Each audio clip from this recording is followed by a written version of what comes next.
pinagkakatiwalaan ng mas maraming Pilipino. ABS-CBN News and Current Affairs.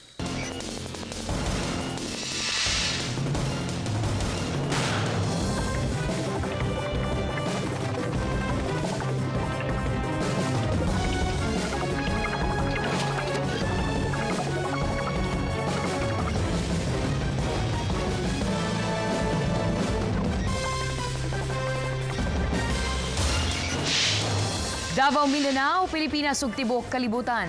Kuyog ang mga patrol ng Pilipino among hiatod ang mga balita.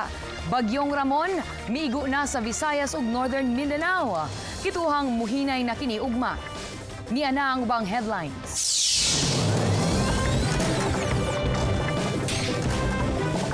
Unom ka mga namaligyaw kutson nga gidagit sa mga rebuilding NPA, gipamuhian na.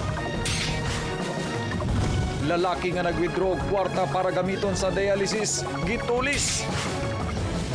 Konkretong dalan sa JP Laurel Avenue sa Davao City, gisapawan og aspalto.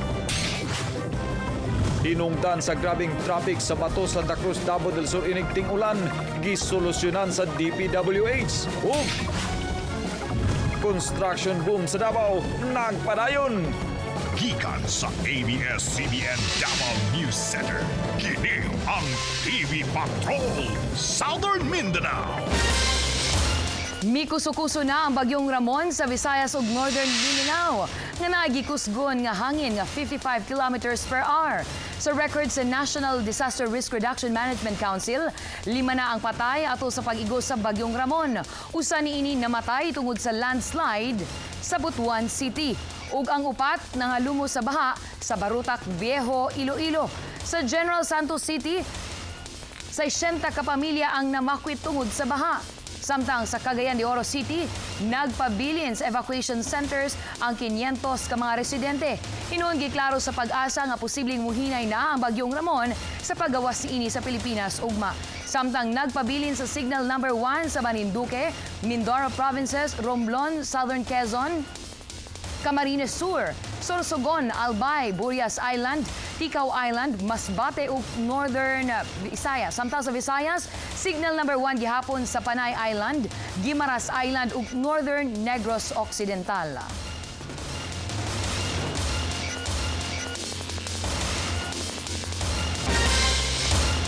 Giaspalto sa DPWH ang konkretong dalan sa JP Laurel Avenue, Davao City. Nga gikatingala sa uban, nganong ang ilang daotong dalan wa hinuon aspaltoha. Miesplikar ang DPWH ngano kini. Nagapatrol si Elric Ayo.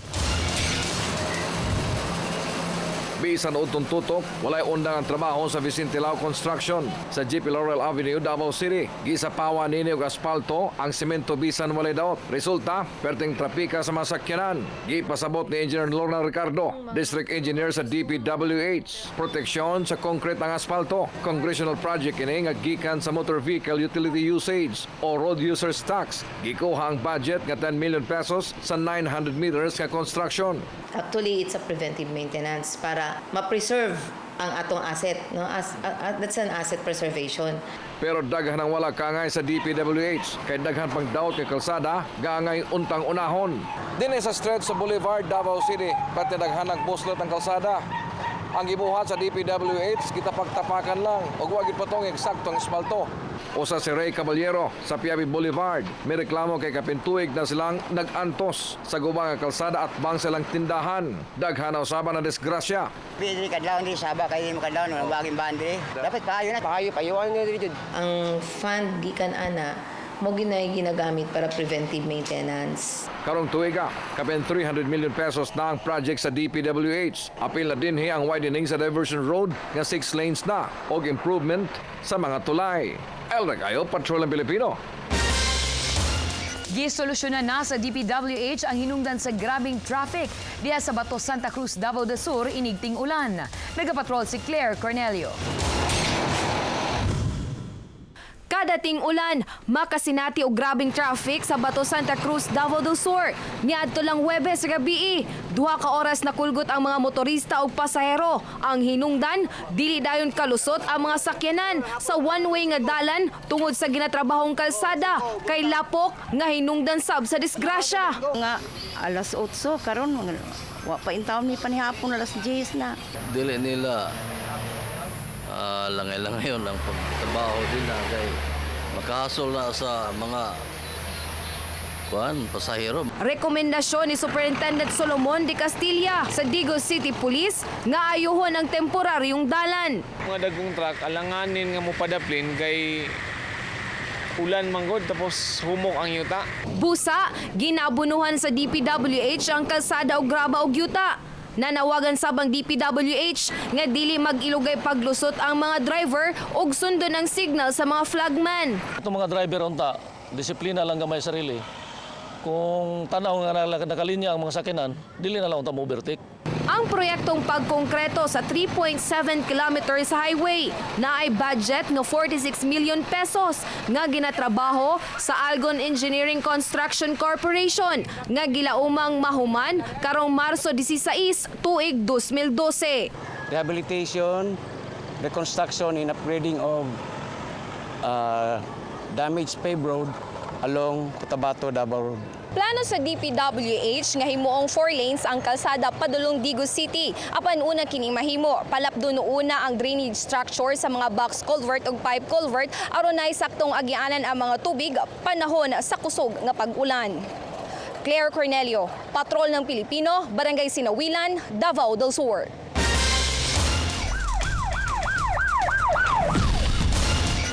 Lalaking gisuspetsahang kawatan na dakpan ug lalaki nga nag-withdraw og kwarta sa ATM gihold up. Ang kwarta gamiton unta para sa dialysis. Nagapatrol si Hernel Tokmo. Nagkurog-kurog pa sa kakulba si Boyet Mailwas samtang nagstorya sa mga polis nga gi-hold up siya sa 5 ka mga armadong lalaki kaganihang alauna sa kadlawon human kini nag-withdraw og kwarta sa ATM machine sa Banco de Oro sa CM Recto Street, Davao City. Gawa sa iyang cellphone, nag-goal kaayo si Boyet kay ang kwartang 2,700 pesos nga nakuha sa mga sospek pangbayad unta sa dialysis sa iyang lolo. Aksyon ako bulsa suksok sa kwarta ug katong card. Nay ning sunod og gunit sa kuang kamot nya gi sundang ko kuan diri sa kilid silyo.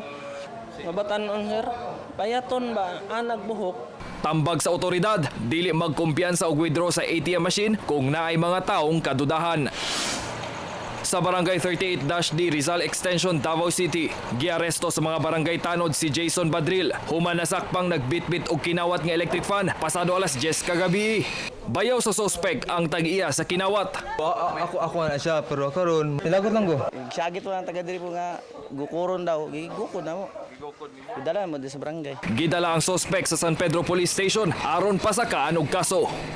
Hernel Tokmo, Patrol ng Pilipino. Gipang aresto sa mga sakop sa Davao City Anti-Crime Unit ang 2 ka mga lalaking nagrambol sa imnanan sa Legazpi Street, Davao City alas 12 kagabi. Nasamdan sa likod si Mahaime Paudak. Sa nawong usab ang samad ni Dennis Ronquillo. Nagsugod ang away dihang gikantsawan sa kauban ni Dennis ang kauban ni Mahaime nga yabag mo kanta sa videoke. Gipang dalauna sa Southern Philippines Medical Center ang duha aron nga patambalan. Danay naman. Kuman mo to nga nabunalan tong isa ka tao. Mga pulis nga magpatrolya, paresan og mga kafgu para na ay body-body sa pagresponde sa krimen. Nagapatrol si Rodray Salas. Kada mobile patrol naalay tag-usa o 2 ka mga pulis gawas sa driver. Busa, usahay maglisod ang mga pulis sa ilang pagresponde sa krimen kay mas daghan pa nila ang mga dakon o mga kriminal. Busa, gusto na ni Davao City Vice Mayor Rodrigo Duterte nga gawas sa mga pulis paubanan sa mga kafgo ang kada mobile patrol. Kulang ka ng tao talaga. If you notice, diyan sa patrol, 2 lang, driver lang, pati isang pulis. Have you noticed that? Gikalipay sa mga pulis ang plano ni Duterte para naa sila'y kaalyado atol sa pagresponde. Ako kayong tabang na sir, kay dugang persagon na sa pulis. Admittedly, kulang na kulang kami ng tao. Yung police to population ratio namin, especially in the city, I think instead of 1:500, it's something around 1:950. We are really in need and we really welcome yung additional force multipliers kung tawagin namin. Ang Davao City Police na ay kapinsay sinta ka mga mobile patrol nga nakadestino sa lain-laing presinto o sa mobile patrol group. Rod Reysalas, Patrol ng Pilipino. Gipakusgan sa Panabo Police ang operasyon kontra iligal nga sugal. Sukad Mayo, 29 na ka operasyon ang gihimo sa Panabo Police. 28 na sab ka ang nasakpan ug nakasuhan apan nakapiyansa ang mga suspect. Apil sa ilang accomplishment ang pagkakumpiska sa 8 ka mga video carrera machines ug kaghapon lang sa operasyon kontra last 2 sa Panabo City Police, Davao del Norte Public Safety Battalion ug Regional Public Safety Battalion. Nakumpiska ang mga last 2 paraphernalia sama sa tally sheet, koteho, calculator ug uban pa.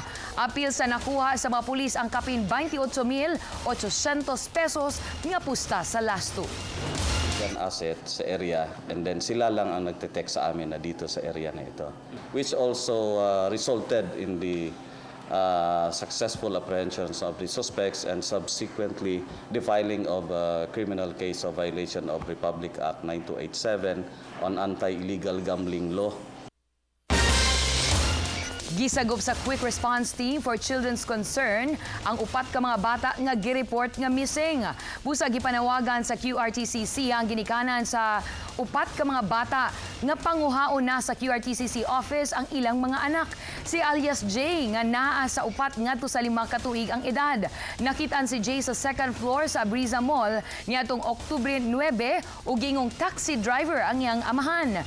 Ikaduhang special child nga giendorso sa social worker sa Pagibato District. Giturn over sab niadtong Oktubre 8 ang 13 anyos nga si Dennis Lester Perez nga taga Coronadal South, Cotabato.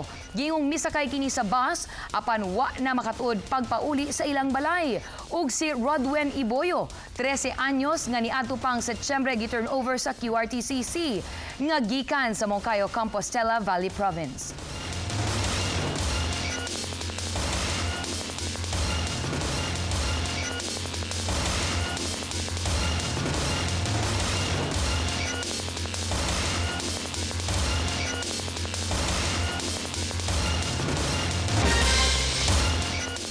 Atangi sa pagbalik sa TV Patrol Southern Mindanao. Mga namaligya og kutsyon nga gidagit sa NPA, gipamuhian na. Ug modernong commercial center tukuron duol sa Buhangin Flyover.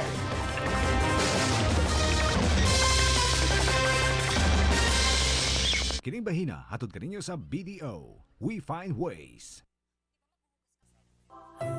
Your life together. Your retirement.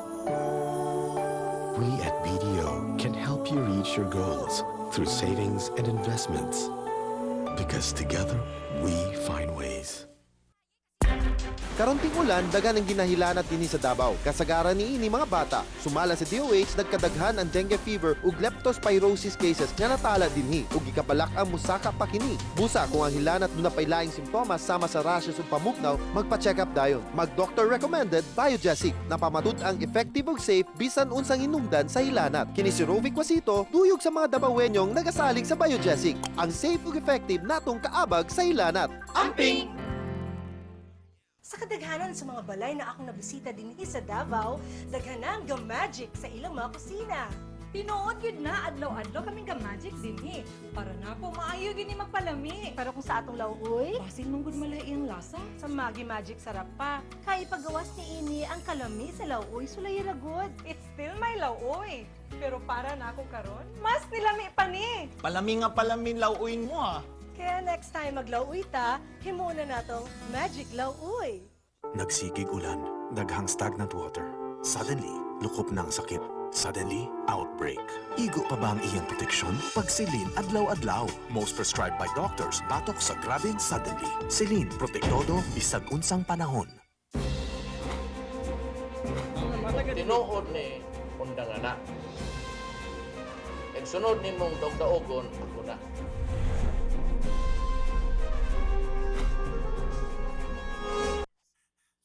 Davao's biggest running event of the year. Be part of the first Kapamilya Run Davao. On November 11, Gun Starts for Kids 500-meter run is at 4 p.m. and Gun Starts for the longer night run begin at 7 p.m. The first Kapamilya Run Davao. Ang oras nagdagan tungod sa atong pagpasagad sa gunsong katalagman kanatok nagbahad. Sumasdag ko pang panghitabo mga angol kita kung magpabiling wala magpakabana. Unsapay atong gihula, gamay o dako, buhaton ka na ang mahimo. Hangtod may oras pa, kay kung dili, basing ulahin na. Ang pagbantay sa kinaiyahan, katungdanan natong tanan.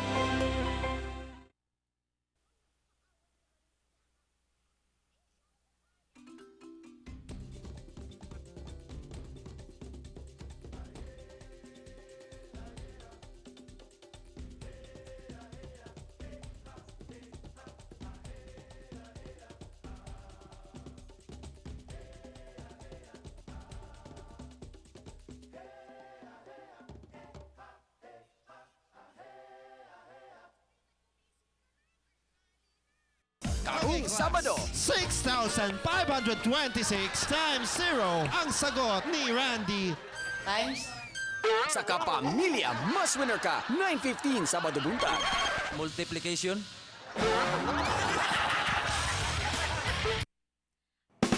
Exciting! Challenging! Mao ka na ang TV production. Ug padayon pa mga kapamilya ang pagdawat natong aplikante aron mamahimong producer. Cameraman. Ug video editor. Kung anaan nimo ang mga qualifications, pues ayaw na paglangan og submit na sa imong application ug mamahimong kabay sa pagbugnag de kalidad nga programa sa Team Kapamilya. Happy 4th anniversary Kapamilya, mas winner ka! Congratulations and more power! Maraming salamat po mga kapamilya sa patuloy niyo pong pagsuporta sa Kapamilya Mas Winner Ka. Naku, 4 years na po yan. Congratulations! Find the ultimate source of adventure and excitement with just a click.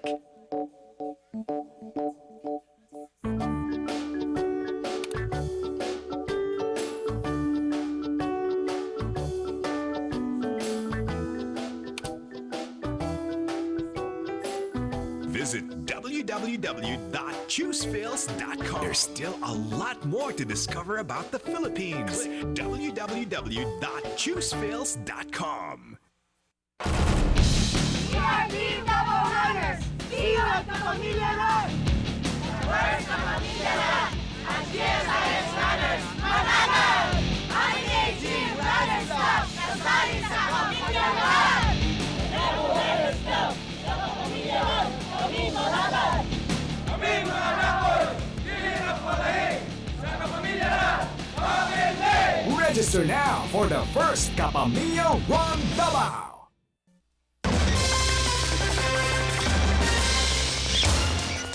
Unom ka mga negosyante na maligya og kutsyon sa Pagibato, Davao City nga gidagit sa mga rebelling NPA. Gipamuhian na human ang 2 ka bulan nga pagkabihag. Kagabi nakauli na sila sa Cagayan de Oro. Gikan sa Cagayan de Oro City nagapatrol si Sheila Joy Labrador. Naabtan sa ABS-CBN News ang unom ka mga mamaligya ay kutson nga nagtapok sa usa ka balay sa barangay Tubigon, Initaw, Misamis Oriental, Oktubre 11 sa gabi. Di pa makatuo nga buhi silang nakapauli sila si James Mabaylan, Nelson Bagares, Ronald Boyles, Sigundino Dailo, Ernesto Calio Jr. ug Julieto Sarsaba. Sa Paquibato District sa Davao, gibuhian sa Midardo RC Command Ilawom ni Caparago ang mga biktima. Gidagit sila sa aligasyong nag-ispiya agi sa pagpamaligyag kutson sa boundary sa San Fernando, Bukidnon ug Davao del Norte, Agosto 10. Salamat kita una og dako kayo sa mga nitabang niini. Labi na gyud ang mga obispo sa Mindanao, sila Bishop Ledesma, Bishop Kalang, Bishop Labuntog, ug uban pa nga mga bishop nga ni pirma ug hangyo sa hangyo nato ngadto sa National Democratic Front kang Chairman Luis Salandones. Pasalamaton kaayo sa una sa National Democratic Front sa ilang pagsanong sa among hangyo. Maayong lang pagdala sa mua. Tanan na mo gi pangayo ilagi hatag. Tapos giyatiman sa bilang na mga sama sa mga sakit, mga medic, naasab. Ilagi may atiman kay dito sa kampo tate para go. Pasalamat sa bilang tate og ka Kuya Al. Sangko sa langit sab ang gibating kalipay sa mga nahibiling pamilya. Dako among pagpasalamat nga nakauli na gyud among mga bana og kang Vice Governor nga ilag yung gihato dinhi sa amo nga ang among mga bana wala jud nangakulangi ang unom. Sa ilang pag-uli gipadala sa mga biktima ang dakong kantidad og mga personal nga gamit nga gikuha gikan kanila sa NPA atol sa ilang pagkadagit. Sheila Joy Labrador, Patrol sa Northern Mindanao. Kabahin ni makauban nato si Major Jake Obligado, ang commander sa Civil Military Operation sa 10th Infantry Division. Major Obligado, magandang hapon po. Magandang hapon, Melanie, and magandang hapon din sa lahat ng mga nanonood ngayon. Sir, ano po yung mga aksyon natin na gagawin ng militar ngayong pinakawala na ng mga rebelde ang mga bihag? Mel, hindi naman tayo naghuminto sa ating mga Peace and Development Outreach Program. Ang nais lang natin iparating sa ating mga nakikinig ngayon ay pinakawalan nila itong 6 na biktima ng pangingidnap dahil hinusgahan na sila ng taong bayan.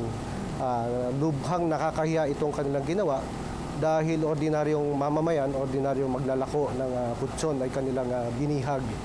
Ito ay nagpapakitang tunay na sila ay patuloy na lumalabag sa karapatang pantao ng mga nakidnap na ito.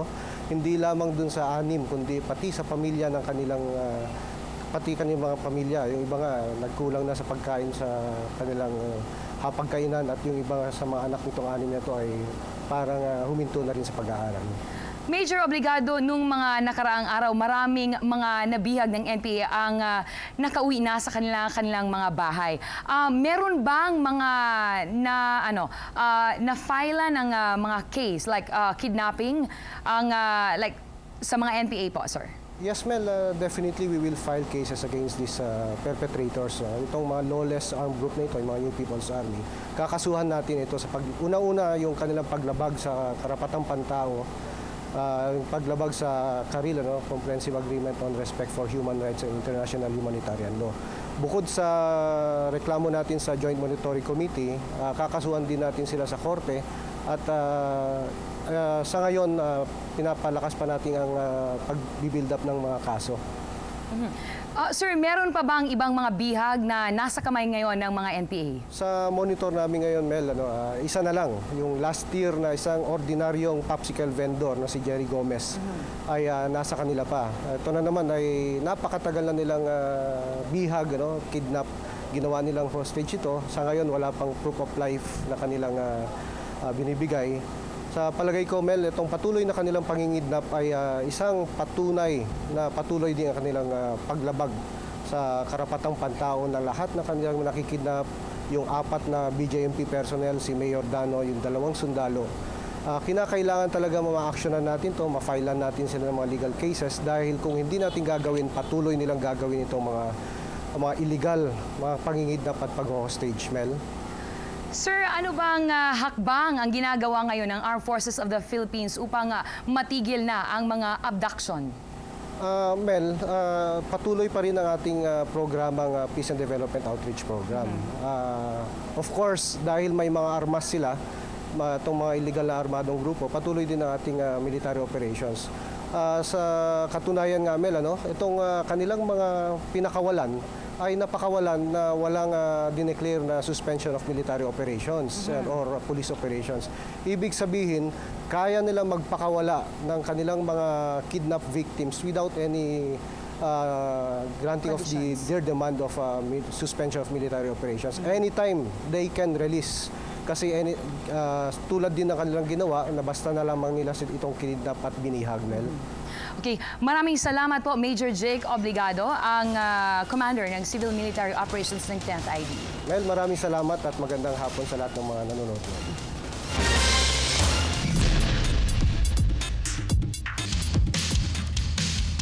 Barangay Sasa ug Tugbok, Davao City gidayo sa ABS-CBN Team Kapamilya. Diin gika-enkwentro ang mga team sa barangay sa duang basketball. Nagapatrol si Elric Ayop. Unang naengkwentro sa Team Kapamilya ang Dunya Paz seleksyon sa Dunya Paz Subdivision, Barangay Sasa, Davao City. Halos pantay lang ang score gikan first quarter. Pero napildi ang Team Kapamilya sa final score nga 82-76. Ang exhibition game mo usa sa mga highlights sa kapistahan sa Virgen de la Paz niadtong Sabado. Sa gabi, gidayasab sa Team Kapamilya Barangay Tugbok aron mag-exhibition sa basketball kontra Tugbok Sports Club. Pertin daghana sa mga taong nananaw. Busa, may pakita sa ng abilidad ang matag team. Napildi ang Tugbok Sports Club sa score nga 49-47. Human sa dula, misunudayan ng Talent Night sa Search for Miss Tugbok 2011. Eller kayo, Patrol na Pilipino. Musunod sa pagbalik sa TV Patrol Southern Mindanao. Lalaki nga nagtanaw sa duang bilyard gipusil patay.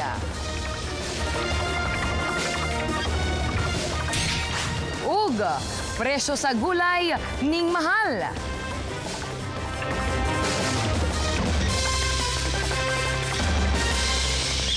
Kining bahina hatod kaninyo sa New Improved Wings. Walang amoy kahit sa loob isampay.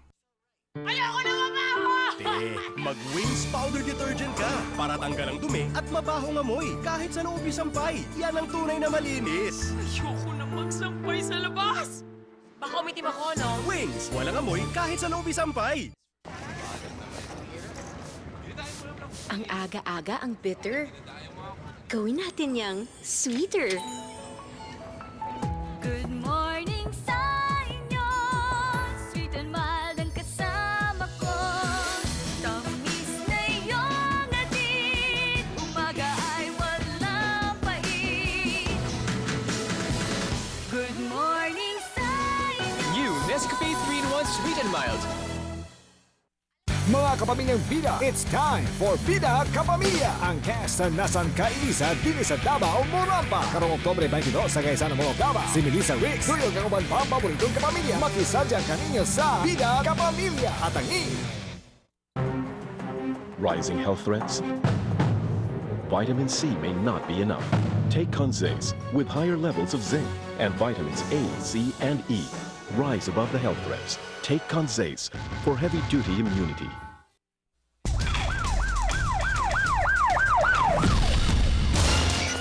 Lalaki nga igo lang nagtanaw sa nagdula og bilyard gipusil patay. Nagapatrol si Rodri Salas. Gipusil patay sa duha ka mga wala pang mailing mga armado. Ang 30 anyos nga maranaw nga nailang si Darwin Bualan, taga Kalinan, pasado alas 12:30 kaganihang udto sa Purok 3, Brayco, Bangkirohan, Davao City. Nagtanaw sa bilyard ang biktima, dihang nangabot ang mga sospek. Nakalagan pa ang biktima pero nakabsan sa iyang kinabuhi tungod sa dagang igo nini sa iyang ulo ug likod. Natanaw rag dula. Akong saan lang dire ko ganang kalit na abot na musil. Napagan sa pagpamusil si Kulong Makadatan, kinsa gitambalan na sa Limso Hospital human maigo sa tuhod. Na-recover sa mga pulis ang basyo ug balinis sa kalibre .45 nga pistola. May report tayo na something about drugs and snatching. So, we'll try to look at it doon sa information natin na to. Verification still ongoing pa kasi investigation. Nanibat tayo ng mga sospek nga naka-jacket og itom, nakakalo og nagtap-tap og panyo sa nawong. Ginaimbestigahan pa sa mga pulis ang krimen.